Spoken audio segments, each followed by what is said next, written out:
Vítám vás u druhého dílu o smaragdových deskách. Kdo neviděl první díl, tak nahoře v pravém rohu klikněte na odkaz, nebo ho po skončení videa najdete na mém kanále. Hluboko v srdci země leží síně Amenty, daleko pod ostrovy potopené Atlantidy, síní mrtvých a síní života, koupající se v ohni nekonečného bytí. V hluboké minulosti, ztracené v časoprostoru, děti světla zhlédly dolů na svět. Uviděli děti člověka v jejich podobě, spoutané silou zvenku. Věděli, že až osvobozením se z otroctví by se člověk mohl zvednout ze země k slunci. Sestoupili dolů a stvořili si těla, berouce se na sebe lidskou podobu. Mistři všeho bytí pak prohlásili: jsme těmi, kteří stvořeni z vesmírného prachu, podílejíc se na životě z nekonečného bytí. Žijí ve světě jako děti člověka, stejně a přece rozdílně od jejich žití. Pak pro svůj životní prostor, hluboko pod zemskou kůrou, odstřelili svou silou ohromné prostory, mimo dosahu dětí člověka. Obklopili je silami a mocí, chránili je před dosahem síní mrtvých. Jeden vedle druhého vytvořili jiné prostory, naplnili je životem a světlem z hůry. Pak vybudovali síně Amenty, aby tam mohli věčně setrvávat, žít životem až do konce věčnosti. Bylo tam 32 dětí, synů světla, kteří přišli mezi lidi, snažili se osvobodit od otroctví a temnoty ty, kteří zůstali svázáni vnějšími silami. Hluboko v síních života rostl květ, žhnoucí, expandující, obracející tmu zpátky. Umístěn v středu louč ohromné síly, životodárný, světlodávající, plnil silou všechny, co se přiblížili. Umístili kolem něho tróny, 32. Místa pro každého z dětí světla, umístěných tak, že se koupali v jeho záři, naplňování životem z věčného světla. Z času na čas tam umístili první stvořené těla, která mohly být naplněny duchem života.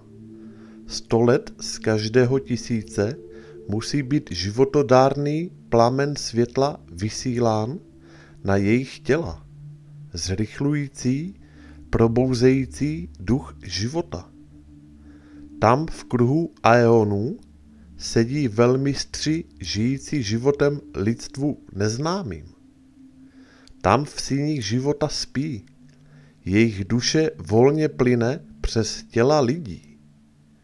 Z času na čas, když jejich těla spočívají v spánku, inkarnují se do lidských těl, učí a vedou vpřed a vzhůru, ven z temnoty ke světlu. Tam v síni života, naplněné jejich moudrostí, nepoznané lidskou rasou, žijí věčně pod chladným ohněm života, sedí děti světla. Občas se probouzejí, přicházejí z hlubin, aby byli světlem mezi lidmi, nesmrtelní mezi smrtelnými. Ten, který pokrokem vyroste z temnoty, pozdvihne se ze tmy do světla, osvobozen síněmi Amenty, osvobozen květem a světlem života. Potom doprovázen moudrostí a poznáním prochází z člověka v mistra žití. Tam smí žít jako jeden z mistry, osvobozen od pout temnoty tmy. Ve vnitřku zářícího květu sedí 7 pánů z časoprostoru nad námi, pomáhají a doprovázejí přes nekonečnou moudrost stezkou přes čas dětí člověka. Mocní a zvláštní, zahalení závojem své moci, tichý, vševědoucí, přitahující životní sílu, rozdílní a přece v jednotě s dětmi člověka. Vždy rozdílní a přece v jednotě s dětmi světla. Kustodiani a strážcové síly lidského otroctví, připraveni povolit, když bylo dosaženo světlo. První a nejmocnější sedí závojem zahalená přítomnost, Pán pánů, nekonečná devítka, nad ostatními z každého kosmického cyklu, váží a pozoruje pokrok lidí. Pod ním sedí Pán cyklů. 3, 4, 5 a 6, 7, 8, každý se svým posláním, každý se svou mocí, doprovázející a řídí osud člověka. Tam sedí mocní a vlivní, mimo všechen čas a prostor. Ne z tohoto světa a přece s ním, starší bratři, děti člověka, soudí a váží svou moudrostí, pozorují pokrok světla mezi lidmi. Tam, až před nich byl jsem veden přebývajícím, pozoruje ho, jak splývá s jednotou zhora. Potom z něho přišel vpřed hlas, který pravil: velké umění tvé, tot mezi dětmi lidí. Příště budeš svobodný od síní Amenty, Pán života mezi dětmi člověka. Neochutnáš smrt, pokud nebudeš chtít. Pij ze života až do konce věčnosti. Příště, až už provždy je život, jaký si zvolíš. Příště je už smrt v tvých rukou. Žij tu, anebo odejdi odtud, jestli si přeješ. Svobodná je Amenty, slunci člověka. Vezmi život ve formě, jakou si zvolíš. Dítě světla, které vyrostlo mezi lidmi. Zvol si práci, pro všechny duše musíš pracovat a nikdy už neopustíš cestu světla. Udělali si krok na dlouhé cestě vzhůru. Nekonečná je odteď hora světla, ale každý krok, který uděláš, zvyšuje tuto horu, ale veškerý tvůj pokrok odhaluje cíl. Přiblížil se k nekonečné moudrosti, od té doby před tebou ustupuje cíl. Svobodný jsi teď, stvořen ze síní Amenty, kráčející ruka v ruce s pány světa. Jeden jako druhý v určení, spolupracujíc, nosiči světla dětem člověka. Poté ze svého trónu sestoupil jeden z mistrů. Vzal moji ruku a vedl mě vpřed, napříč všemi síněmi hluboko ukryté země. Vedl mě síněmi Amenty, ukazoval mystéria, které jsou člověku neznámé. Přes tmavou chodbu klesal, vedl mě do síně, kde sedí tmavá smrt. Rozlehlá jako vesmír, ležela přede mnou ohromná síň, obezděná tmou, no přece naplněna světlem. Přede mnou povstal ohromný trón temnoty, zahalená závojem seděla na něm postava tmy.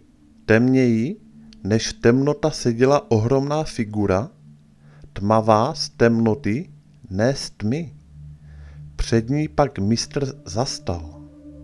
Mluvíc, slovo přinášející na blízku život, hovoří: Ach, Pán temnoty, průvodce cestou života za životem, před tebe přináším slunce rána. Již se ho nikdy nedotýkej silou tmy, nevolej jeho plamen do temnoty tmy. Poznej ho a podívej se na něho, jednoho z našich bratří, pozvednutého z temnoty do světla. Propustí jeho plamen z otroctví. Nechej ho volně planout skrz temnotu tmy. Pozdvihl ruku postavy, dále dosáhl plamen, který vzplál čistěji a jasněji. Opona temnoty se rychle svinula. Odhaluje síň z temnoty tmy. Potom na nekonečném prostoru přede mnou vyrostly plamen za plamenem ze závoje tmy. Nesčetné miliony poskakovaly přede mnou. Některé plápolaly dále jako květiny ohně.